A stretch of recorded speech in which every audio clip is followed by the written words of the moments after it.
Wanna know how to change your avatar in Mobile Legends? Well, no worries. In this video, I'm going to show you an easy step-by-step guide on how to do it.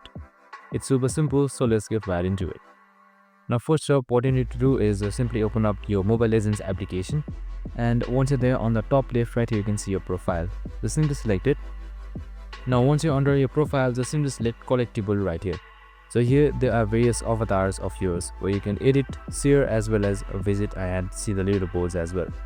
Now once you're under your avatars right here you can see various avatars. Now you can just simply choose any one of these which are not in use yet. The hero is not on, you can see hero is not on right here. So if you already have it unlocked though, you can see this in use button right here. So if it is not in use though, you can just simply select the use button that should be instead of this in use right here. And that's it. After that is done, your avatar or your hero will be selected. I hope this video helped. If it did, make sure to like, subscribe and tune in with us for more of these videos. See you in the next one.